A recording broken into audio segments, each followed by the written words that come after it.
시청자 여러분 안녕하십니까? 미국 대선 2024 함재봉입니다. 정치 전문 매체 더 힐 그리고 선거 전문 사이트 디시전 데스크가 대선 승리 가능성을 예측한 결과가 20일 공개됐습니다. 공화당 트럼프 후보의 승리 확률은 52%로 민주당 해리스 후보의 48%보다 앞서는 결과를 보였습니다. 지난 8월 양당 대선 후보가 공식적으로 확정된 이후 해당 조사에서 트럼프가 해리스를 앞선 것은 이번이 처음이라고 합니다. 한편 미국 대선 쪽집게라고 불리는 통계학자 네이트 실버 역시 50.2% 대 49.5%로 트럼프가 해리스를 앞서고 있다는 분석을 내놓았습니다. 그리고 영국 주간지 이코노미스트 역시 대선 결과 예측 모델에서 선거인단 538명 중 276명을 확보한 트럼프의 승리를 점쳤습니다. 금융가에서는 비트코인이 강세를 보이고 트럼프 미디어 주가가 하루 만에 15%가 치솟는 등 트럼프 트레이드 현상이 다시 나타났다고 하고 있습니다. 초접전 양상에서 트럼프가 한 발 앞서가는 분위기입니다만 아직 어느 한쪽의 승리를 확신하기에는 좀 이르다는 생각이 듭니다. 해리스와 트럼프 두 후보가 지금 이 시간에도 경합주 어디에선가 그 어떤 말로 자신들을 지지해달라고 유권자들에게 호소하고 있을 텐데요. 미국 대선 2024에서 바로 만나보겠습니다.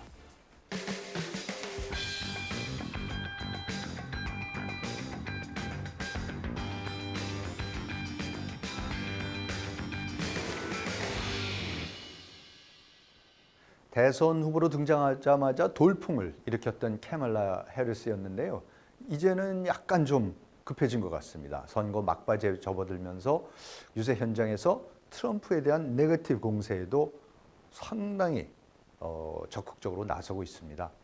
최근 트럼프와의 격차가 좁혀지고 또 역전당하는 여론조사 결과가 나오기 시작하자마자 어쩔 수 없이 전략을 좀 수정한 것 같기도 한데요.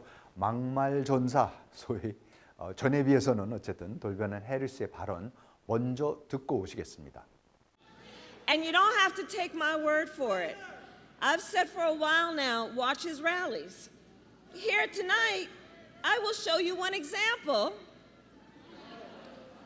of Donald Trump's worldview and intentions. Please roll the clip. The worst people are the enemies from within. The enemy from within. Those people are more dangerous, the enemy from within, than Russia and China. And I think they're and it should be very easily handled by, if necessary, by National Guard, or if really necessary, by the military. He's talking about that he considers anyone who doesn't support him or who will not bend to his will an enemy of our country. This is among the reasons I believe so strongly that a second Trump term would be a huge risk for America and dangerous. Donald Trump is increasingly unstable and unhinged. 트럼프가 자꾸 그 내부의 적이란 얘기를 지금 하고 있습니다. 그게 그 부분에 대해서 특히 이제 해리스가 지금 방금 보신 동영상에서 그 부분을 이제 짚고 넘어가려고 그러는데요. 내부의 적이라는 게 그냥 우리가 잘 알 수 없는 막연하게 이 체제를 위협하는 어떤 뭐 이렇게 모르는 세력이 있으니까 우리가 조심해야 되는데 이게 아니라 아예 구체적으로 낸시 펠로시 이런 아주 구체적으로 민주당 사람들을 내부의 적이라고 하고요. 그뿐만 아니라 그래서 이제 많은 사람들이 그 트럼프 지지자들한테 이제 물어봅니다. 유명한 트럼프 지지자들한테 물어보면은 아니 도대체 어떻게 같은 미국의 정치인들을 보고 당이 다르고 그렇다 그래서 내부의 적이라고까지 지금 할 수 있느냐 했더니 사실은 그런 얘기를 하는 게 아니다.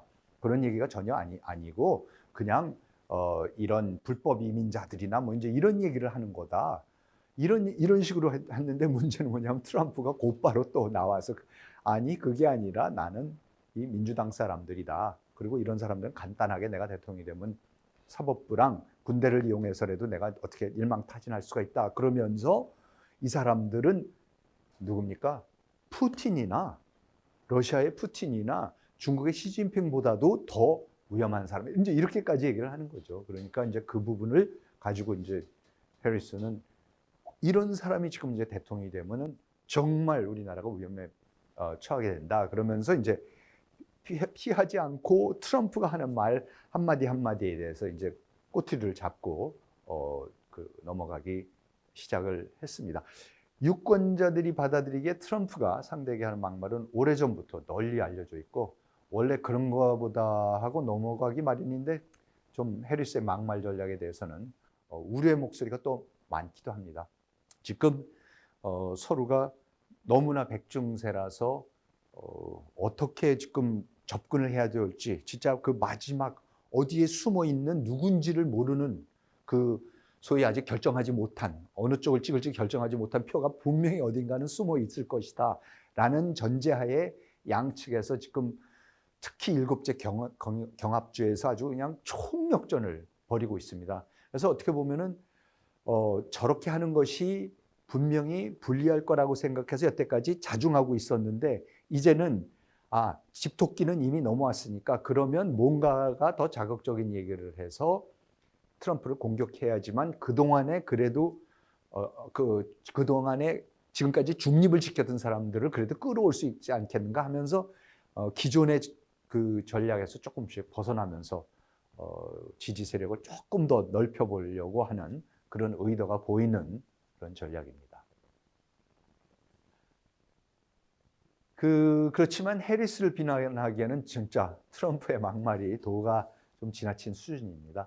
지난번 해리스 정신장애 발언에서 한 발짝 더 나가서 참 조속하기 그지없는 발언을 계속했는데요. 바로 그 유명한 전설적인 골프 선수 아놀드 파머죠. 돌아간 지 벌써 몇 년이 된 그 아놀드 파머의 고향에 가서 나온 발언인데요. 먼저 한번 들어보시고 판단하는 것이 좋을 것 같습니다. This is a guy that was all man. This man was strong and tough. And I refuse to say it, but when he took showers with the other pros, they came out of there, they said, oh my God, that's unbelievable. I had to say it.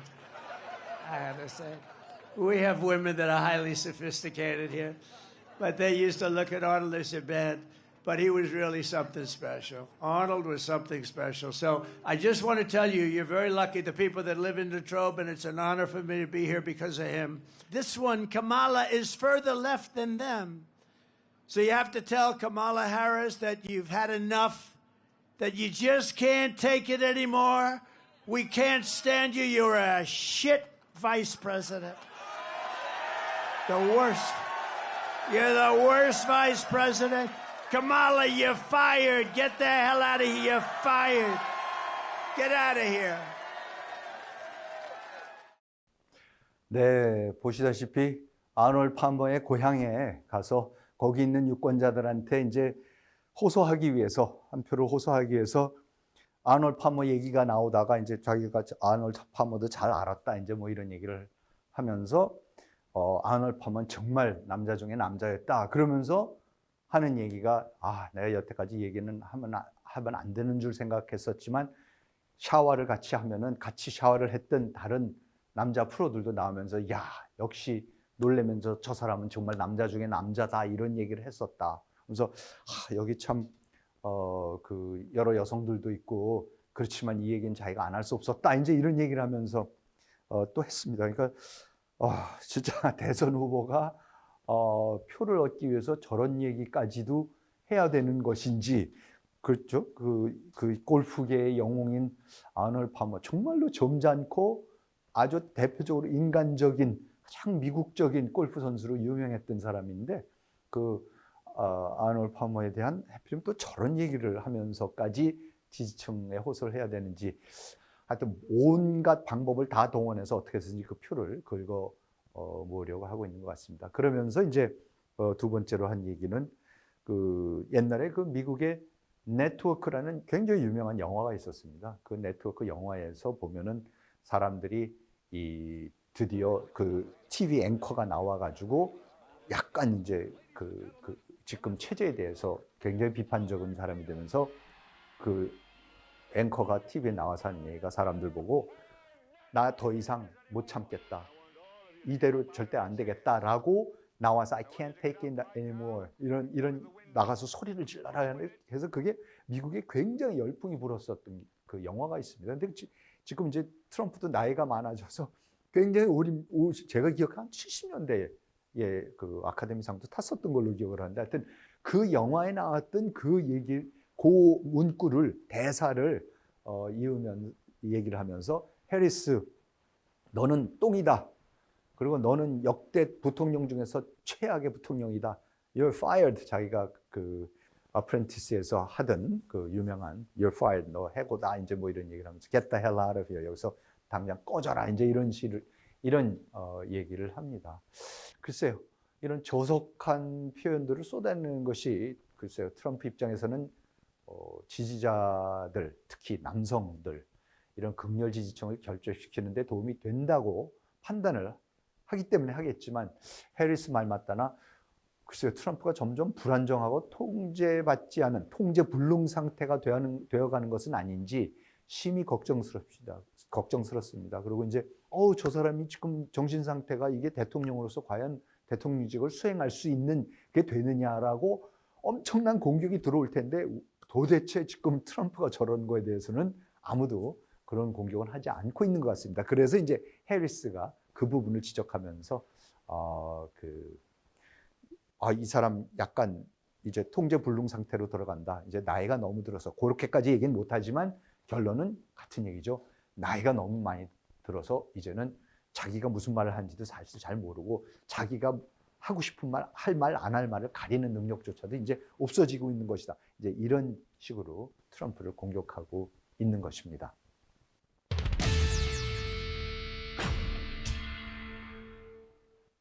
트럼프의 강력한 우군이 된 테슬라 CEO 일론 머스크가 남은 대선 기간 동안 매일 100만 달러, 우리 돈으로 약 14억 원을 주는 이른바 로또 이벤트를 펼치고 있습니다. 일론 머스크는 이달부터 트럼프 유세 현장에 동행해서 미국 수정헌법 제1조와 그러니까 표현의 자유를 보장하는 수정헌법 1조 그리고 총기 소유권을 보장하는 2조를 지지하는 청원에 서명하면은 무조건 그 자리에서 서명한 사람한테 47달러를 지급해 왔었는데 왜냐하면 지금 트럼프든 해리스든 대통령이 당선이 되면 47대 대통령이 되기 때문에 47달러를 지급해 왔었는데요. 이제는 그 사람들 중 한 명을 유세 현장에서 무작위로 추첨을 해서 100만 달러를 주는 극단적인 처방까지 내렸습니다. 그래서 실제로 100만 달러 수표를 받은 사람도 벌써 둘이 나왔습니다. 영상으로 한번 보고 오시겠습니다. I have a surprise for you, which is that we're going to be awarding $1 million to randomly to people who have signed the petition every day from now until the election, starting tonight. Tonight's person is John Dreyer. Yeah.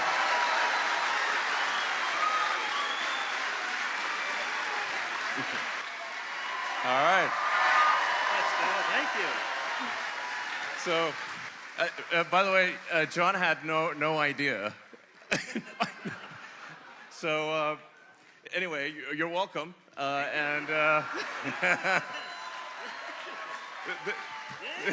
Yeah. 미국 연방법상 매표 행위는 당연히 엄격히 금지된 행위입니다.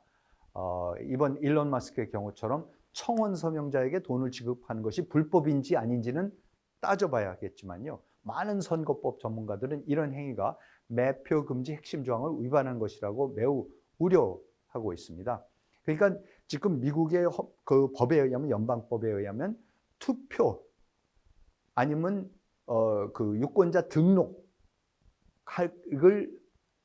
하도록 하기 위해서 대가를 지불, 돈을 주거나 하는 거는 절대 금지가 되어 있습니다. 근데 지금 하는 거는 뭐냐면 수정헌법 1, 2조를 지지한다라는 그 청원서에 서명을 하고, 그 서명한 사람이 지금 7개 경합주의 유권자라면, 이미 유권자로 등록되어 있는 사람이라면, 그러면 그 중에서 100만 달러를 추첨을 통해서, 무작위 추첨을 통해서 이제 주겠다라는 거죠. 그러니까 이제 사람들이 예를 들어서 지금 유세장으로 와서, 앞으로는 이제 특히 매번 유세할 때마다 마스크가 나타나면은, 앨런 마스크가 나타나면 100만 달러를 무작위로 추첨한다니까 사람들이 이제 몰려들어서 거기에서 당연히 청원서에다가 사인을 하겠죠. 그리고 이제 그 중에서 뽑는 거니까. 그럼 이제 많은 사람들이 청원서에 사인을 할 겁니다. 그러니까 사실 법으로 따지면, 법에는 분명히 뭐라 그랬냐면 투표를 하도록 하기 위해서나 아니면 유권자 등록을 하는데 돈을 주면 안 된다 했는데, 이거는 엄격하게 말하면 그건 또 아니거든요. 그러니까 이제 여기에 여러 가지 이제 그 해석의 여지가 있는, 법적인 해석의 여지가 있는 겁니다. 이게 지금 법을 위반하는 건지 아닌지. 그래서, 그런데 이게 그 위법의 여지가 많다고 생각하는 사람들, 주장하는 법학자들은 뭐라 그러는 거냐면은, 자, 예를 들어서 그러면 그 사람들이 와서 그 서명을 합니다. 근데 이 청원서라는 거는 지금 누가 청원을 하는 거냐면은 앨런 마스크가 만든 그 뭐죠? Political Action Committee, PAC이라는 거에서 주도를 하고 있는 겁니다. 그 PAC이라는 건 뭐냐면 돈을 모아가지고 그 돈을 자기가 지지하는 후보자를 위해서 쓸 수 있는 것. 직접적으로 주진 못하지만 후보자를 위한 광고를, TV 광고를 산다든지 이제 이런 거에는 마음대로 쓸 수가 있도록 돼 있는 거고, 지금 앨런 마스크가 그런 팩을 하나 만든 겁니다. 그걸 만들어서 그 팩에서 PAC, Political Action Committee입니다. 거기서 이 청원서를 낸 거죠. 그래서 청원서에 많은 사람이 사인을 합니다. 그런데 이게 왜 불법 요소가 있냐면, 그게 결국은 거기 청원서를 낼 때에 거기에 자기 주소랑 모든 연락처들을 적는답니다. 그러면 그 팩은 그거를 이용해서 그 연락처들을 계속해서 앞으로 전화를 해갖고 그럴 거 아닙니까? 투표하라고 독려를 할 겁니다. 그럼 결과적으로 뭐냐면 이 돈을 믿기로 해서 투표장으로 나가도록 하는 거기 때문에 걸릴 여지도 있다라면서 이렇게 그 경고를 하는 사람들도 있습니다. 특히 이제 민주당의 조시 셔피로, 펜실베니아 주지사죠. 이번에 그 부통령 후보로 끝까지 경합을 벌였던 그 조시 셔피로인데, 이 사람도 지금 펜실베니아에서 이런 일이 벌어지고 있으니까 펜실베니아주에 검은 돈이 유입되고 있다, 사법 당국이 살펴봐야 할 사안이라면서 경고하고 나왔습니다. 이렇게 불법 금권 선거 논란을 불러일으킬 수도 있다는 점을 뻔히 알면서도 일론 머스크가 의도적으로 노이즈 마케팅을 벌인 이유는 사실 경합주 중 가장 많은 선거인단이 걸려있는 펜실베니아 주이기 때문입니다. 유권자 등록과 동시에 트럼프에게 투표할 사람이 된다면 선거인단 19표를 가져올 확률이 그만큼 커질 테니까요. 근데 제가 이 뉴스를 보면서 제가 좀 왜 앨런 마스크라는 사람이 왜 저렇게까지 이걸 하려고 그랬을까? 그래서 이제 몇 개를 찾아봤습니다. 그래서 제가 이 월스트리트저널 그 사설입니다. 근데 월스트리트저널 사설에 이렇더라고요. 제목이 Elon Musk is giving away $1 million a day in bid to be the Secretary of Cost Cutting. In bid to be, 그러니까 하려고 그 노력을 하는 거죠. 뭐냐면 Secretary of Cost Cutting. 비용 절감 장관. 그래서 이제 이런 얘기가 나오니까는 어떤 뉴스 앵커가 물어봤습니다. 트럼프한테. 그러면 정말 지금 당신이 대통령에 당선이 돼서 내각을 구성하면 그 내각에 그 일론 머스크가 들어갈 거냐 했더니 거기서 뭐라고 하냐면 아예 그 사람은 뭐 장관이 되거나 이런 거에 관심 있는 게 아니라 그야말로 규제를 철폐할 수 있는, 규제를 개혁할 수 있는 그런 권한만 주어지면은 그 일을 할 것 같다라고 이렇게 얘기를 하고, 제 생각에도 만일에 된다면 이제 그런 역할은 할 수 있지 않겠는가, 이제 이런 겁니다. 지금 미국에서 이 규정들이 너무나 많고 이 규정 때문에 지금 나라가 돌아가질 않고 있다. 그러면서 머스크가 무슨 얘기를 하냐면요. 제가 그래서 찾아봤더니 참 기가 막힌 얘기들이 나오더라고요. 뭐냐면 머스크가 이제 그 테슬라 차를 짓기 위해서 그 프리먼트에 공장 제일 먼저 하나 지었고, 그 다음에 상해에도 기가 팩토리라 그러죠. 기가 공장이라는 그러니까 전기차를 생산할 모든 부품, 배터리에서부터 한 곳에서 다 만들어내는 그런 엄청난 그 공장을 만들었고, 그거를 이제 텍사스 오스틴에도 짓고 독일에도 짓고 이제 그러면서 지어 나가고 있는데, 이런 얘기를 하더라고요. 텍사스에서 기가 팩토리를 짓는데 처음에 짓겠다고 신청을 해서 완공이 될 때까지 18개월이 걸렸답니다. 그만큼 규정이 없고 행정적인 절차가 굉장히 간소화되어 있다는 거죠, 텍사스는. 그런데 캘리포니아에서는 18개월이면은 허가도 못 받는답니다. 허가 절차조차도 18개월이 훨씬 더 걸린답니다. 왜냐하면 캘리포니아는 유명한 캘리포니아 Environmental Quality Act라는 게 있어가지고 그 환경 보호를 위해 갖고 온갖 그 절차를 거쳐야 되기 때문에 그렇다는 겁니다. 그런데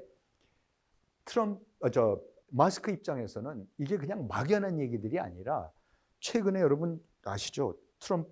마스크가 놀랍게 이번에 그 로켓 발사에 성공했습니다. 그리고 그 로켓 바로 지난주였죠. 로켓 발사가 그 발사체 자체가 여태까지 만들어졌던 어떤 발사체보다도 컸습니다. 그러니까 우주 왕복선의 몇 배가 되는 발사체였고, 그 발사체의 높이만 20층, 여러분 20층짜리 건물의 높이에 무게가 200톤이었는데 이 발사체가 이제 올라갔다가 그 앞에 원래 보내는 위성이나 이런 거는 보내버리고, 보통은 그 발사체는 그냥 바다 같은 데 떨어져서 이제 부서지는 건데, 그게 이제 내려오다가 거의 그 음속에 가까운 속도로 내려오다가 자기 자체적인 그 로켓을 발사하면서 그게 밑에서 원래 있었던 발사대로 내려가는 그런 정말로 놀라운, 정말 인간이 이 정도까지 과학기술이 발달했구나라는 정말 머스크다운 놀라운 일을 이제 해냈습니다. 그래서 전 세계가 이걸 보고 놀래고, 사실 저런 놀라운 일을 해내는 머스크가 트럼프를 저렇게 적극 지지한다는 건 그만큼 사실 트럼프한테 놀랍게 유리한 일이지만, 그런데 여러분 지금 이 일이 벌어지고 있는 상황에서 캘리포니아주에서는 뭐라 그랬냐면, 앞으로 캘리포니아주에 있는 밴덴버그 공항이, 군 공항이 있습니다. 그 공항에서 머스크가 1년에 한 30번씩 로켓을 발사하겠다라는 허가를 미국 공군한테 신청을 했고, 공군이 좋다 그래서 그걸 캘리포니아 정부에다 냈어요. 그랬더니 캘리포니아 코스털 커미션, 캘리포니아 해안위원회라는 데에서 안 된다 그랬습니다. 그걸 못한다 그랬습니다.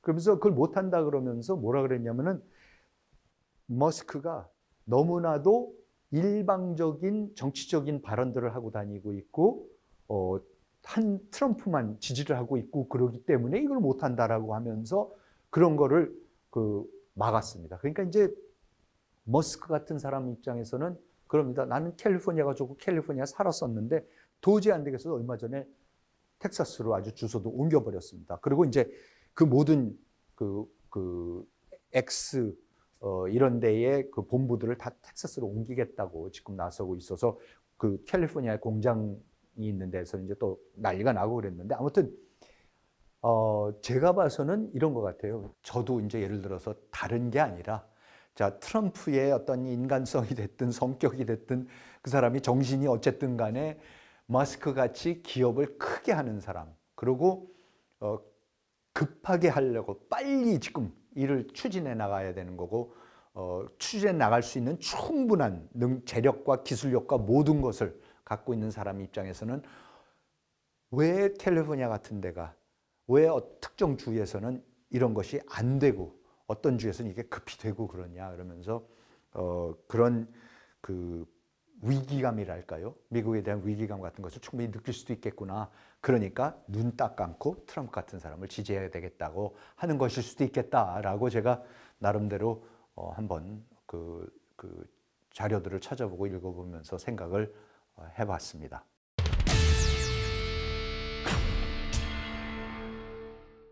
트럼프가 정말 미국의 상징이죠. 뭐 미국 문화의 상징, 서민 문화뿐만 아니라 미국의 문화의 상징인 이 골든 아치 그 맥도날드에 가서 일을 했는데요. 앞치마를 두르고 감자튀김을 만들고 드라이브스루에서 직접 주문도 받습니다. 그래서 막 그 차를 운전하고 그걸 받으는 사람들이 깜짝 놀래갖고 대화를 나누고 지지하겠다 그러는데 정말 재산이 자기 말로는 어쨌든 수조 원에 달한다는 트럼프의 맥도날드 알바 체험 영상으로 한번 만나보시겠습니다. Thank you very much. Well, I'm looking for a job, and I've always wanted to work at McDonald's, but I never did.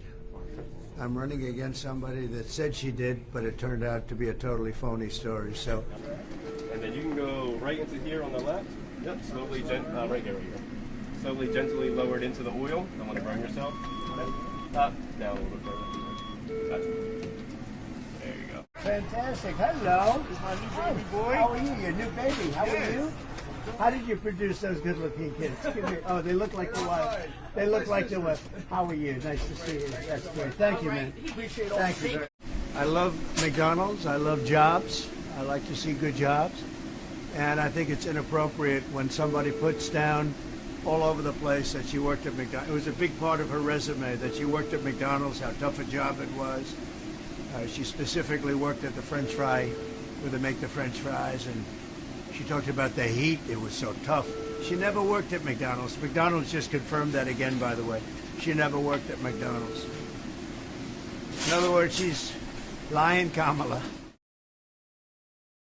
내가 알고 있는 어떤 사람이 와서 자기도 여기서 일했었다고 거짓말을 하는데 저는 진짜 일을 하러 왔습니다. 그러면서 이러는데 그러니까 이제 해리스가 자기가 어렸을 때 그 맥도날드에서 일했었다라는 얘기를 한 적이 있기 때문에 이제 사실 어떻게 보면 이제 그거를 그 반박하러 역시 해리스는 거짓말쟁이다 이제 이런 얘기를 하러 온 거죠. 그래서 이제 저런 쇼를 벌였는데 사실 진정한 목적은 그러니까 트럼프 지지자들 중에서도 이런 얘기가 나왔습니다. 뭐냐면 거기까지 가서 맥도날드에서 했으면은 그냥 카말라 해리스는 여기서 일한 적이 없다, 거짓말쟁이다 이런 얘기만 하는 게 중요한 게 아니라 정말로 자기 말대로 트럼프가 그러지 않았습니까? 나는 맥도날드를 사랑하고 나는 직장을 사랑한다, 직업을 사랑한다. 지금 어떻게든지 직장을 만들어야 되는 거 아닙니까? 대통령으로서 일자리를 창출해야 되는데 나는 일자리를 사랑한다 이런 얘기까지 했는데 그러면은 정말 중요한 게 뭐냐면 연방 최저임금을 지금 현재 시간당 7.25달러에서 이것을 이제 인상하겠다는 것을 이제 지지를 했습니다. 구체적으로 얼마까지 인상하겠다는 얘기는 하지는 않았지만은 분명히 인상하겠다는 거고 이게 이제 민주당의 입장이죠. 당연히 최저임금을 계속해서 올려야 된다라는 그게 그 민주당의 입장입니다. 근데 그래서 지금 행정부는 15달러의 연방 최저임금을 지지하고 있으면서 또 일부 진보 좌파에서는 이를 20달러까지도 인상할 것을 요구하고 있습니다. 이것이 이제 가장 가난한 어려운 사람들의 그 수입을 올려줄 것이다, 소득을 올려줄 것이다 이렇게 이제 얘기를 하면서 주장하는 거죠. 그런데 이것이 결과적으로 청소년의 오히려 실업률을 높이는 처방이라는 그런 그 결과가 연구 결과들이 나오고 있습니다. 일부 주에서는 최저임금을 15달러 이상으로 인상한 데도 있습니다. 근데 최근 비컨 경제학 연구에 따르면 연방 최저임금 7.25달러를 따르는 아직도 그대로 따라가는 20개 주의 중간 실업률은 3.1%입니다. 그런데 14달러에서 17달러 사이로 최저임금을 올린 15개 주의 실업률은 4.2%로 나타났습니다. 지금 민주당은 캘리포니아주 2020년 최저임금을 12달러에서 16달러로 인상을 했습니다. 그런데 그 결과 지난 2년 동안 16세에서 19세 사이의 실업률이 10.8%에서 19.2% 거의 배로 급증을 합니다. 똑같은 기간 동안에 미국 평균은 10.5%에서 11.9%로 증가했는데 캘리포니아에서는 19.2%로 증가했습니다. 글쎄 미국의 카말라 해리스도 자기가 어렸을 때 일을 했다고 얘기할 정도로 미국의 그 젊은이들의 그 알바로 일하는 데 상징인 그러한 그 맥도날드에서 청소년들의 그 노동 기회, 소득의 기회가 오히려 줄어든 것은 글쎄요, 그것이야말로 이제 공화당에서 보수층에서 시장주의자들이 지지하는 그러한 경제학입니다. 그래서 아까도 말씀드린 대로 트럼프가 여기까지 가서 했으면은 이런 얘기를 좀 그 자리에서 카말라 해리스가 여기서 일을 했느니 안 했느니 거짓말쟁이니 그 얘기만 하지 말고 좀 그 자리에 와서 봐라 이러이러해 갖고 이런 맥도날드에서 이런 최저임금을 올리기 때문에 오히려 청소년들의 경제 기회가 확 줄어드는 것이다. 그런 거를 거기에 이제 그 가게를 운영하고 있는 사람하고도 앉아서 그런 얘기도 하고 좀 이런 식으로 구체적인 경제 정책 문제로 돌려서 해리스를 공격했으면 훨씬 더 효과를 봤을 수 있는데 아쉽다 하는 또 그런 얘기가 나오고 있습니다만 아까 앨런 머스크의 규제 개혁 문제와 지금 트럼프의 맥도날드의 최저임금 인상 문제 이런 거를 보면서 왜 미국의 보수층에서 또 미국의 일부 중도층에서도 역시 미국이 앞으로 발전하려면 시장주의로 가야 되는 거고 규제가 줄어들어야 되는 거고 자꾸 정부가 최저임금을 올리고 하는 거는 역설적으로 젊은 사람들을 도와준다고 올리는 거지만은 그것이 시장의 논리에 따라서 보면은 역설적으로 오히려 더 오히려 해를 입히는 것이 아닌가 이런 부분이 있는 것이다. 이런 걸 가지고 지금 미국 대선의 근본적인 정책 논쟁이 사실은 벌어지고 있다 이렇게 말씀을 드릴 수가 있습니다.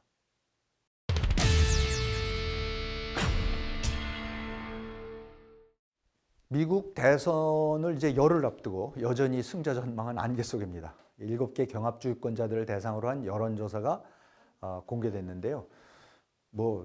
더 이상의 초접전이 있을 수가 없을 정도로 초접전이 계속되고 있다는 점 하나만은 분명합니다. 워싱턴 포스트하고 샤럿 스쿨이 9월 30일부터 10월 15일까지 경합주의권자 5,016명을 대상으로 벌인 여론조사 결과 해리스와 트럼프 지지율은 각각 47%로 동률이 나왔습니다. 각 주별로 보면요.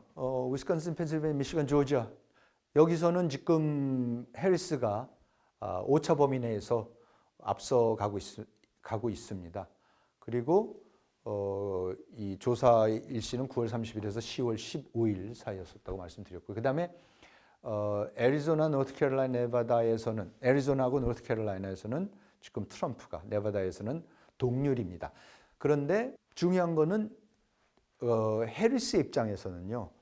위스콘신, 펜실베이니아, 미시건 요 세 주만 이기면 됩니다.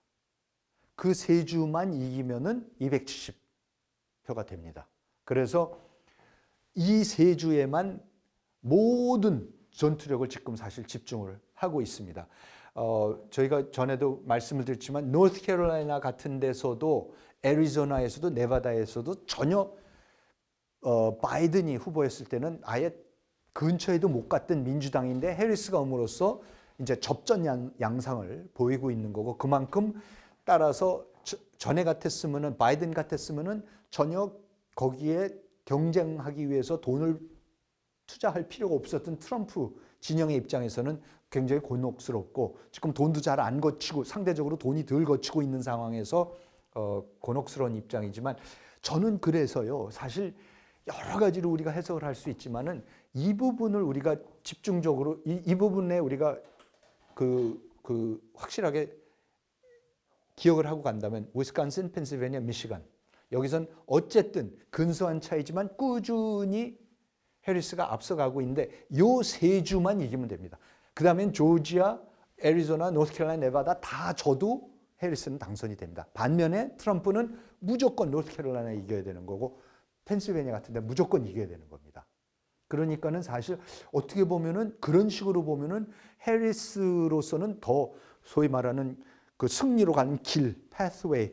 그러니까 이제 계산이 복잡하니까 어느 주 조합이 어떻게 되냐에 따라 다르지만 사실 해리스는 그 가장 쉬운 조합으로 대선 고지에 그 당선 고지에 도달할 수 있는 길이 열려 있다. 이런 측면에서는 해리스한테 그렇게 불리하진 않습니다. 다만 초반에서도 말씀드렸듯이 전체적인 흐름이 해리스가 지명이 되고 그 후보자로 공식 민주당 전당대회를 굉장히 성공적으로 하고 그다음에 이제 트럼프에서 토론에서 한 방 매기고 이러면서 완전히 상승세를 타는 것 같은데 그 상승세가 꺾인 것만은 분명합니다. 그래서 그것이 꺾였기 때문에 민주당 측에서는 저기 놀라고 있고 당황하는 기색도 좀 보이고 있고 그렇긴 하지만 글쎄요 전체적인 흐름에서 보는 민주당이 그렇게 강조하는 이 소위 블루월, 이 파란 장벽, 위스콘신, 펜실베니아, 미시간은 꾸준히 해리스를 찍어 가고는 있습니다. 자, 그렇지만 또 이제 저희가 보여드릴 것은 그 유명한 네이트 실버가 하는 그 대선 쪽집게 통계학자인 네이트 실버는 당선 확률 계산에서 트럼프가 골든 크로스를 이룬 것으로, 그러니까 이미 이겼다 이렇게 얘기를 합니다. 그러면서 이렇게 보는 거죠. 이게 보면 복잡한 것 같이도 보이실 수가 있지만 이런 겁니다. 우리가 누누이 말씀드렸지만 전체 미국 전국적인 투표 결과에 있어서는 민주당이 그러니까 전체적인 득표수에 있어서는 앞섰던 힐러리나 옛날에 앨 고어나 이런 사람들이 그 일렉토럴 컬리지 대의원 투표에서 졌기 때문에 그래서 그 패배를 했었는데요. 지금 네이트 실버는 뭐를 계산을 해봤냐면은 미국 전체 투표에서 그 격차가 해리스가 전체 투표에서 2%에서 3% 정도의 격차로 트럼프를 이기면은 일렉토럴 컬리지도 이길 것이다. 그래서 당선이 될 수 있다. 그런데 전체 투표에서 1%에서 2% 정도만 앞서면은 그거 갖고는 안 된다. 그러면은 일렉토럴 컬리지 표에서 져서 안 될 것이다. 이러한 그 결과가 나왔습니다. 그러니까 무슨 말씀이냐면은 미국은 직선제가 아닙니다. 그렇죠? 일렉토럴 컬리지라는 게 있어서 직선제가 아니기 때문에 직선제를 통한 그러니까 미국 전체 유권자들의 표만 그대로 씌워버리면 항상 민주당이 앞서는 걸로 나오고 그런 의미에서 민주당이 어떻게 가든지 민주당이 전체 표에 있어서는 앞설 것은 거의 확실하지만 그 앞서는 정도가 2%에서 3%면은 이기는 거고 1%에서 2%밖에 안 되면 지는 것이다. 이런 얘기를 지금 네이트 실버가 또 분석을 해놨습니다. 2016년 힐러리 클린턴 전체 득표율 아까도 말씀드렸지만 전체 득표율에서는 트럼프에 앞섰지만 결과적으로 그야말로 이 매직 넘버의 선거인단 270표를 얻지 못해서 트럼프에게 대통령제를 내준 것처럼 하여튼 미국 대선 선거인단 제도는 그런 의미에서는 기본적으로 공화당에게 유리하게 작용한다고 볼 수가 있겠습니다. 자, 이제 미국 대선 투표는 이미 시작이 됐습니다. 우리가 11월 5일이 투표일이라 그러지만은 이제는 사람들이 뭐라 하냐면 투표가 끝나는 날이라 그럽니다. 그게 투표 마지막 날이라 그럽니다. 벌써 투표가 시작이 됐고 주요 경합주인 노스캐롤라이나에서는 조기 투표가 시작된 첫날인 10월 17일 날 시작이 됐는데요. 무려 35만 명이 줄을 서서 지금 기간이 한참 남아있는데 그때 참여해서 역대 최고치를 기록했다 하고요. 10월 18일 현재 우편과 현장 등 사전투표에 참가한 유권자 수가 1,209만 명에 달한다고 합니다. 사전투표율은 처음 도입된 2012년에는 33%, 2016년에는 40%였는데 2020년 대선 때는 코로나로 인해서 69%까지 올라갔었습니다. 젊은 층과 유색인종 층이 사전투표를 선호하기 때문에 그 높은 사전투표율은 그 민주당이 유리하다는 것이 지금까지의 통설이기도 했고, 그래서 트럼프가 극구 한때는 반대했었습니다. 절대 하지 말라고 했다가 요즘에 와서는 뒤늦게 이제 다시 조기 투표 해라고 그 설득을 독려를 하고 나섰는데요. 근데 경합주에서는 아직도 모릅니다. 무소속 유권자 표심이 어디로 향할지가 관건일 것 같습니다.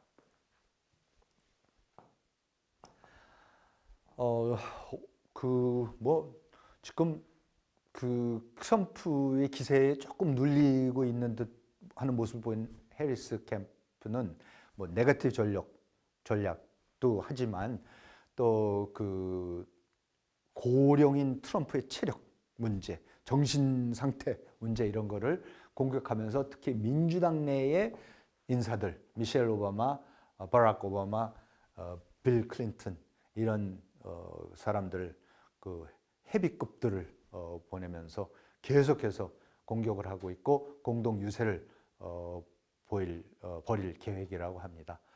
사실 인기 없는 바이든 대통령 빼고는 모두 총 출동하고 있는 그런 상황입니다.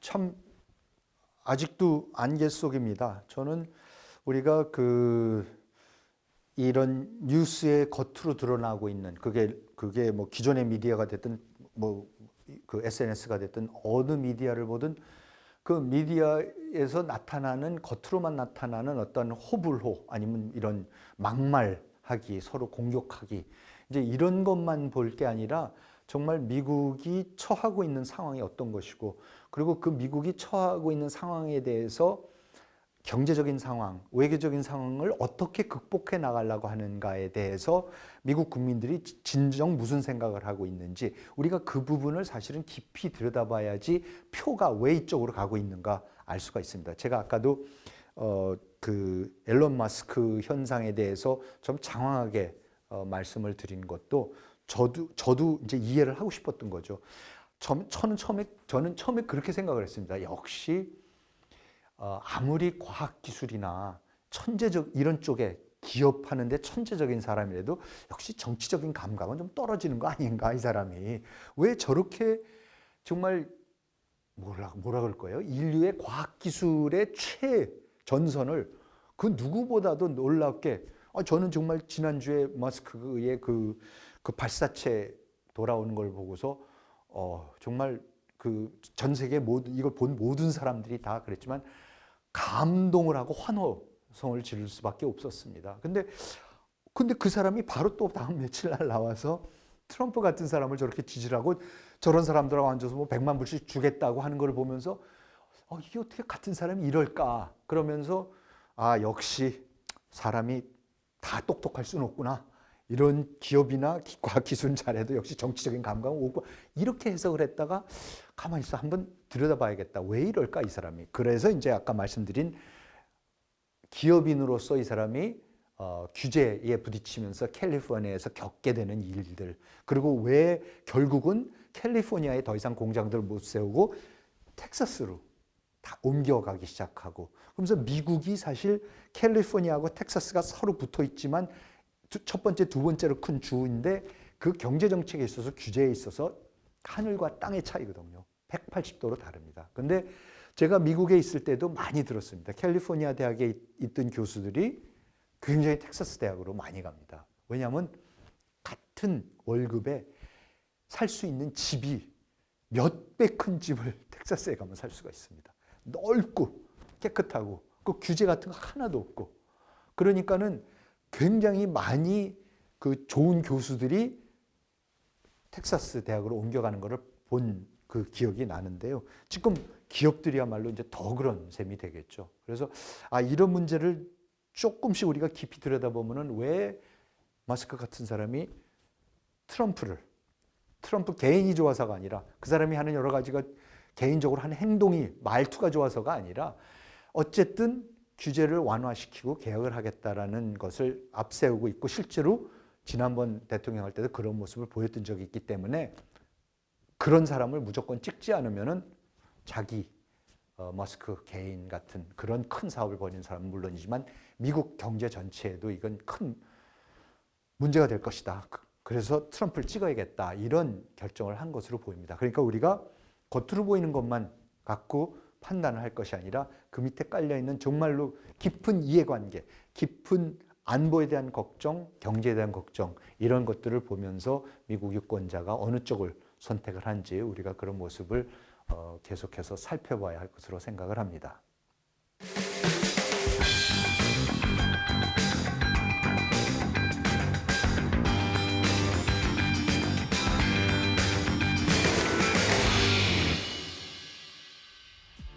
미국 대선 2024 오늘 준비한 내용은 여기까지입니다. 방송에 대한 의견이나 궁금한 내용이 있으시면 유튜브에서 법률방송 미국 대선을 검색해 주시기 바랍니다. 시청자 여러분의 많은 관심 부탁드리겠습니다. 그럼 저는 다음 주 이 시간에 다시 찾아뵙겠습니다. 시청해 주셔서 감사합니다.